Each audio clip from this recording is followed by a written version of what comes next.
Hi folks, welcome back to the homestead. Look here. I mentioned in the previous video, a couple of them maybe, how the little violets, the little wild violets are one of my most favorite little plants. But these little ones here, these little wild irises, I think they're irises. These come up every year, and I just think they're so incredible. Look at that. This tiny, tiny little plant. And look how beautiful that is. Look at that. I just think that's incredible. And this is one of the plants that a lot of times they'll grow around in a circle and create like a what's called a fairy ring. I think a lot of times that's with mushrooms. A fairy ring is what they call them. But they're growing up out of a old stump that had given nutrition here in the ground, especially in the case of mushrooms. But there's so many little plants out here at my place because I've left it so wild that it's incredible the amount of diversity that I have here. Yeah, I'm like a lot of people. I've had a yard and everything trimmed up and grass everywhere, and I've had that, and I stay away from that now. I've gotten to where I just hate grass. It's okay for some people, and it can even have its place in permaculture and a natural setting, but we grow so much of it. I would prefer to see all of this kind of stuff, those little things. But I have many, many plants here growing that nature provides for us. It has many uses, and I hope you'll learn about those things. But today is kind of different. Just almost an update and just some things that's on my mind, little things. Here in my part of Alabama, North Alabama, spring's very unpredictable, and I've been reluctant to plant a lot of stuff outside. And I've been telling you about the greenhouse and how it's filling up so fast. I've been moving stuff, gathering materials to make the greenhouse video that I've got upcoming, and hoping that works out okay and it's not this complete failure. But I think you're going to like that. I think you will. We're not gonna overhype it, just see how you like it. But today's just some random things. We started out this morning nice and warm, and I'm out here in my shorts. It was a beautiful sunny morning, and the bottom dropped out of the temperature. So now it's in the 50s and headed down, and got a cold, damp feel to the air right now. So, and we're expecting to get frost here over the next 2 days. But then I think after that, it's wide open as a case knife, as they say. And I believe that the temperatures are going to be warm enough for everything to be out just about, except for my real tropical stuff. But little things. Nowadays, in spring 2020, here on March 31st, all across the world, we're facing a lot of things that have got people a little nervous and a little scared, honestly. We're not going to our jobs or school or any of the things that we normally do. All of a sudden, our life is upended. Many of us find ourselves at home with our children, all of us together. And I guess there's a lot of folks that just don't know how to handle that. I certainly don't think I would. Now, I've already raised my children, and they're up and grown and living their own lives and fighting their own battles. And I wish them well, and each of you. But so many people now, you're even having to take on the role of being a teacher as your schools have shut down. And so a lot of people are homeschooling. And I think that the homeschooling movement is about to get a big booster shot to the idea. I kind of like the idea of that. I always have. It's one of those things where on a homestead, it calls back the times of like Little House on the Prairie, or the Waltons or something like that, where family is, trying to pull together to survive. And we need to think about our family as a team. We need to think about reconnecting with those things that maybe whenever we first started out in life, we thought, well, we're going to get married and settle down, have family and have kids and all. Maybe it's time for everybody to use this unusual moments and unusual times to strengthen our families. And now my number one message is and has been that everybody should be growing their own food. Learn to grow your own food. Do it together. Okay? Now maybe you're in an apartment or someplace. You can grow stuff in and around your apartment, your house or whatever. I've got the neighbor's dog right now competing. Neighbors' dogs are competing with who gets to talk on this video. I've stirred them up. But my message to you today is still, everyone needs to be growing their own food. But when you're not doing that and you're inside and you get done, teaching your kids what they normally would learn, you've become a teacher and you've done your best to do that. There's other little things that you can do. I know that the stress is getting to a lot of people, and I'm talking about little things. Well, look at there. This is a little thing that you can find around your home, out in the woods, This is another little thing that you may already know about. Okay? Look at that. Look at the little guy here. It's just a little thing, a Lego. A Lego from Steve on Minecraft. I tell you. What has that got to do with homesteading? Well, when you think about what makes a house a home and a home a homestead, and just people getting by every day doing things, it's these little things like this that make such a difference. Our children, this is a chance for us to, reconnect and help each other out as part of that team. And Minecraft is one of those things that I never minded my kids playing at all. I used to love it. I would get them outside as much as I could and do things with them and teach them as much as I could with the time that I had when I wasn't busy struggling to put food on the table and lights and everything like that in there. A lot of people don't have to worry about that right now. We've got time on our hands. And if you're looking for one thing to do with your kids, a lot of your kids knows what Minecraft is and Legos, and y'all seen them playing. Get in there and hook up with them, and y'all team up and try out some Minecraft. If you see your kids sitting there playing Minecraft, they'd love to have you on their team. And I hope that y'all do that. Or Legos, board games, everything that y'all already doing now. But I can tell you, when my kids were little, we used to play Minecraft together. Used to make farms and fight the bad guys and do all kinds of things. And it's fantastic fun.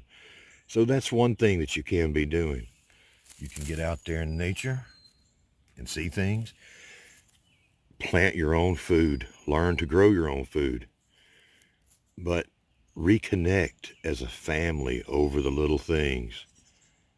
You'd be surprised how many great memories you're going to have out of these times.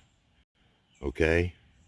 So I'm going to let this little guy follow me around. Well, Steve in Minecraft. I'm a farmer. He's a farmer. And we'll see what he gets into for the rest of this episode. I've got to do some protecting, and he's going to help me. Y'all stick with me for the three of you that didn't automatically unsubscribe and leave and go elsewhere for more hardcore homesteading content today. I'll see you in a few minutes. Okay, we're over here at my sunchoke bed again.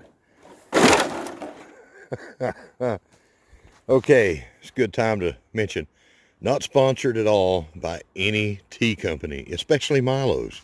I should be. They ought to be giving me this stuff for free, as much as I go through it. Um, the sunchokes are pretty tough little critters. They don't, they're not hurt by a whole lot, but the frost that we've got, the possibility of frost that we've got in the next couple of nights is bothering me. It probably won't kill them, but it might damage the leaves. And let's say I came out here and checked this morning, and I've got, out of 24 little sticks I've got out here, I've got 10 sunchokes coming up. So that means I still got quite a few left. And I was thinking, because I come out here and I'm looking for like that little guy right there. Let's see, let me get in here and not step on anything. This one right here, they're hard to see amongst some of the other natural plants coming up. So I was thinking, what could I do to use as a marker? It's like, boom, right there.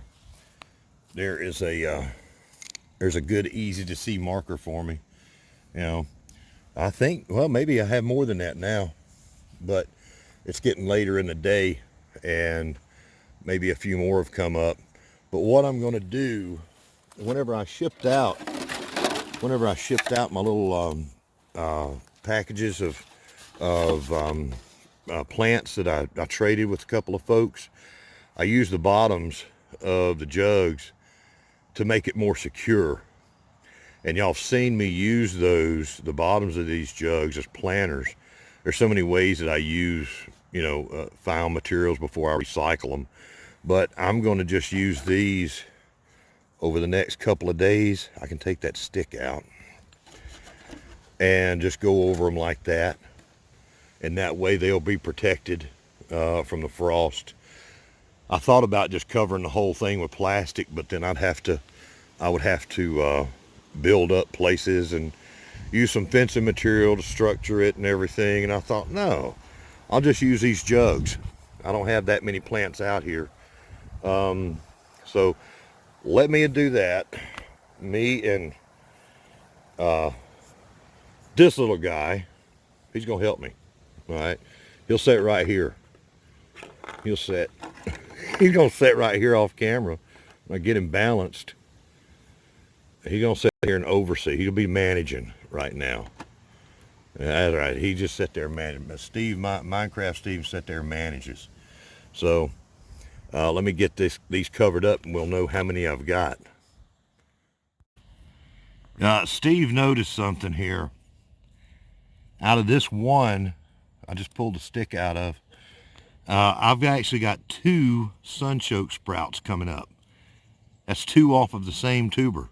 These little guys are going to be popped up here. Yep, there's only 1 tuber in there, but I've got 2 sprouts coming up. So that was kind of neat, and I wanted to show you that before I covered it up. All right, you get out of here. You get somewhere safe. There you go, you're safe over there. We've got to remember to have fun. Have fun as we go along. That one's protected. All right, more in a minute. Okay, well, Steve had a great idea. This one here, I may have mentioned earlier, it's a little bit too big for me to put this jug over. So I'm gonna let the bucket that I found on my recent trip out to a family's farm, I am going to let that be what I use to cover up that bigger one. I don't want it to get too crowded and too close to everything. So he had a good idea. My teammate right there, buddy. We're going to do some stuff together. But for right now, we've got 10 of my artichokes. My Jerusalem artichokes have come up so far. And like I said, the frost ain't going to kill them. They're pretty tough. But it may damage some of the leaves, and I'm not about letting them get damaged in any way. So I'm going to do that. I'm going to be a little overprotective with the things that I'm bringing up here. You never know when that's going to be very important. Now, if it's to take something else, I've got my my one single bean for my single seed challenge that I've got to protect. And I'm going to use this dog food bag to take care of that. The frost will not kill these. They're pretty tough, but it will kill my bean. So you think I'm going to let Arkansas woodcutter get ahead of me on this thing? You're wrong. That's going to be protected from this freeze we got, or frost. Next 2 nights with the frost, I'm going to protect that little bean. So bear with me here. Look at that. That's my single rattlesnake bean for the single seed challenge. But the frost over the next couple of nights will kill it, and we're not having that.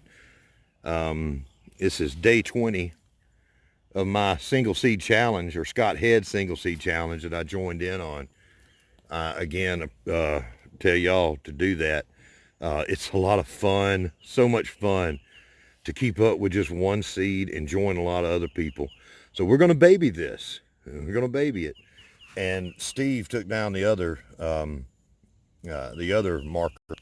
Day 11 was the last update I did, so it's time to do that again. Now let me cover this up. You get out of there. You go hide someplace real quick. Well, now, what do you think about that right there? Little dog food bag, plastic dog food bag. Cut down the side and on the bottom. Opened it up and just wrapped it around and got it tied to the tree there. Yeah, Steve did a good job there. He got that tied up for me. He's part of my team. Something I want y'all to really think about. There we go. That one single bean's all protected. I'll make another video to update the challenge. But I guess that's what's on my mind with so many people out there right now, all of us, thinking about what's important and the news and being home and how we're going to make it through all kinds of stuff. We're going to make it fine. There's going to be another day coming. And for these days right now, when, maybe you're not sure what you want to do, remember your family, our families and our friends, we need to kind of get small and reconnect and remember the little things, the little people and the big people all working together. That's our team. Our number one team is our family, most of us.